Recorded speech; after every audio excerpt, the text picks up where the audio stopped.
All right, Darcy, like we said, so many parents have questions about how to talk to their kids and what is too much information. I know that's something I struggle with. And then moms and dads, if you're like me this morning, saying goodbye to the babies was even harder than normal. So we really wanted to talk with an expert, and we're so excited. You saw him in the first half hour of Friends at 5 from Prisma Health. He's got too many titles for me to even say. You're a pediatrician, Dr. Pete Loper. You're a pediatrician. You're also a child and adolescent psychiatrist and an adult psychiatrist.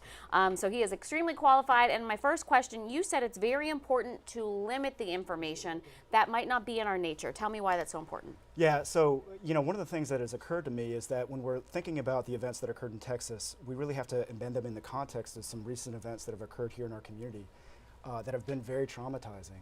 And so there's a term called collective trauma, where events occur oftentimes outside of our locus of control and elsewhere, but we really feel those events and we can experience them as trauma. And so when we conceptualize these events that are occurring here in our own community on top of what just occurred in Texas, then we have to recognize that the best way to address a trauma is to prevent it from occurring in the first place.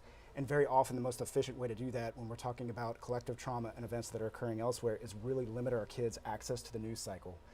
If you can't limit the access to the news cycle, then you really have to engage in preventing re-exposure by, again, making sure that your kids aren't perpetually on the news and looking at those images. Yeah, looking at those images and all that. Absolutely. All right, let me ask you this. We can't control what's on social media. If our children have Instagram, if they have Twitter, do we take it away for a couple days? Let's just be honest, that cat is out of the bag at this point. If you have an adolescent, they know, and they've talked about it with their friends. So then it's on to the next step. So when we're thinking about this as being a potential trauma, if we can't prevent it, we want to help our adolescents or our kids who've been exposed to the trauma process that.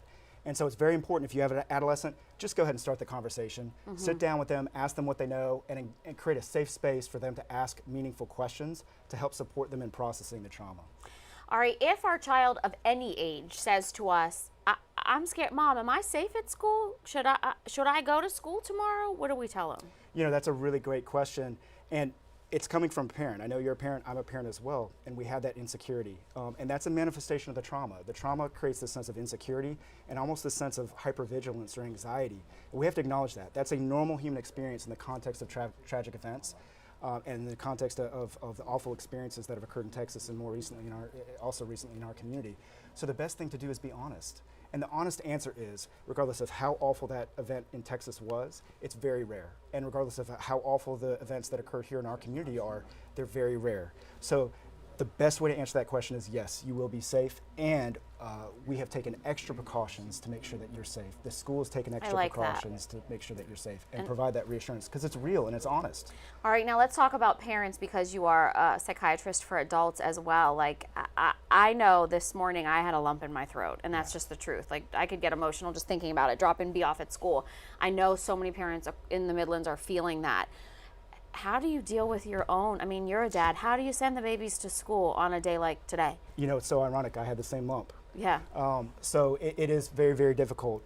And, the reality is, again, that's a normal human experience. If you're a parent, you're going to feel for other parents, particularly in these types of circumstances. The best thing to remember, though, is not only is it important to limit access to the news and the news cycle for your kids, but it's really important to do that for yourself as well. Anxiety is communicable, it's transmissible, it's contagious. So if you are feeling this anxious uncertainty, you're going to transmit that to your kids. The best way to prevent that is to just hit the high points, learn what you need to know to keep your family safe, and really limit it at that. All right, now you hit on this, so I want to ask about it. You talked about anxiety. For us or our children, trouble sleeping.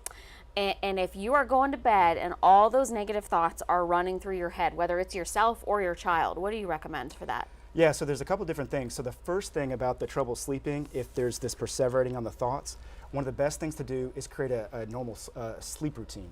And part of that routine can be some things like deep breathing exercises, meditation, calm mindfulness practices that also remove you from that headspace and help support that parasympathetic system and being activated and helping you calm down, decrease that flight or fight response. Another thing that can be really, really helpful for kids is just engaging in meaningful interpersonal interaction. Right now, you and I are making eye contact. We're releasing a neurotransmitter called oxytocin. That oxytocin actually tamps down that fight, flight, or freeze response and makes us feel more calm and secure and safe. So So those would be eye some contact things. with the kids, talking with the Absolutely. kids one-on-one before Put the cell bed. phones aside, put the tablets And aside, look at each other. turn the TV I off, like and that. be present. We fully should do present. that every night before bed, you That's know? right. All right, Yeah. Dr. Loper from Prisma Health, thank you so much for your time. We really appreciate it. Darce? Thank you.